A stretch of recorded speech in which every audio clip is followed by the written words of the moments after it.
उत्तर प्रदेश विधानसभा चुनाव 2022 में बीजेपी ने शानदार जीत दर्ज की है।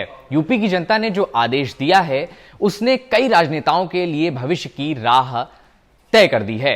इन्हीं में से एक नेता हैं पूर्व प्रधानमंत्री चौधरी चरण सिंह के पोते जयंत चौधरी।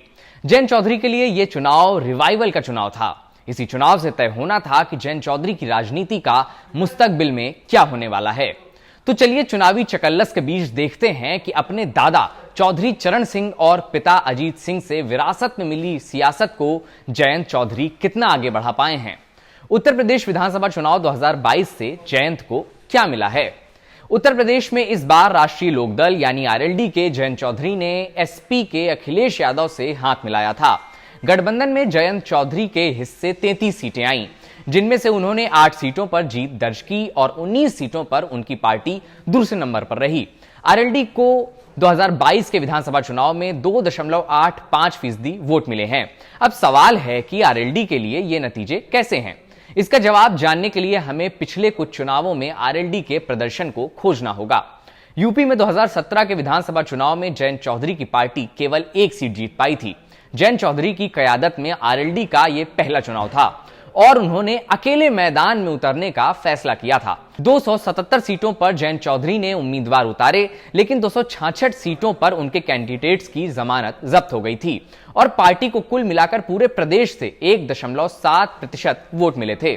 थोड़ा और पीछे चलें तो देखेंगे कि यूपी में आरएलडी ने 2012 के विधानसभा चुनाव में 46 सीटों पर चुनाव लड़ा और 9 सीटों पर जीत दर्ज की। इस चुनाव में आरएलडी को 2.33% वोट मिले थे। 2007 में आरएलडी ने 254 सीटों पर चुनाव लड़ा और 10 सीटें जीती, जबकि 2002 में आरएलडी को 14 सीटों पर जीत मिली थी। पहली नजर में इन आंकड़ों को देखकर लगता है कि जयंत चौधरी की आरएलडी ने अपना जनाधार लगभग वापस पा लिया है, लेकिन वो चुनावों में उतना बड़ा फैक्टर नहीं बन पाए जितना मीडिया में दिख रहे थे, क्योंकि मोटे तौर पर आरएलडी जाटों की पार्टी मानी जाती है और उत्तर प्रदेश में जाटों की संख्या करीब 2% है, जो पश्चिमी उत्तर प्रदेश में बढ़कर 17% हो जाती है। अब इस चुनाव में आरएलडी को मिले वोट देख लीजिए। जयंत चौधरी को इस बार 2.85% वोट मिला है, लेकिन इसमें उन्हें समाजवादी पार्टी के साथ का भी फायदा मिला है। जयंत पर किसानों का कर्ज है।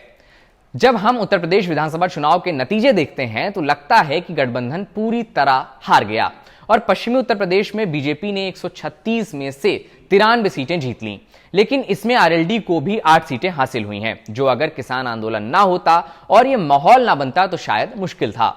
इसलिए जो भी मिला है उसके लिए जयंत को किसानों का कर्जदार तो होना ही चाहिए। अब सवाल है कि जयंत चौधरी का भविष्य क्या होगा।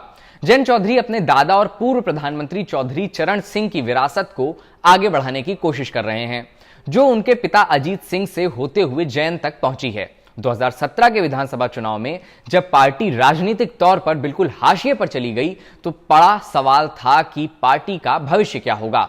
फिर 2019 में कमान पूरी तरीके से जयंत के हाथ में आ गई और उन्होंने समाजवादी पार्टी से गठबंधन कर लिया, जिसमें उन्हें उम्मीद के मुताबिक जीत नहीं मिली। जयंत चौधरी के लिए जीत के बाद भी चुनौती है।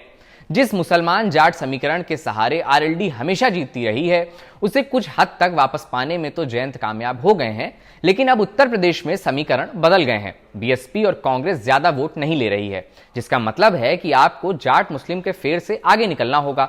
बाकी जातियों को अगर नहीं जोड़ पाएंगे तो जमीन बचा पाना बड़ा मुश्किल हो जाएगा। एक चुनौती जयंत के लिए यह भी है कि पार्टी में उनके अलावा अभी भी कोई लीडरशिप नहीं दिखती है, जिस पर उन्हें काम करना होगा। जो वोट इस बार जयंत चौधरी को मिला है उसको रोक पाना जयंत के लिए आसान नहीं रहेगा, क्योंकि इस बार किसान आंदोलन के चलते बीजेपी से नाराजगी थी और एसपी गठबंधन की सरकार भी नहीं बनी।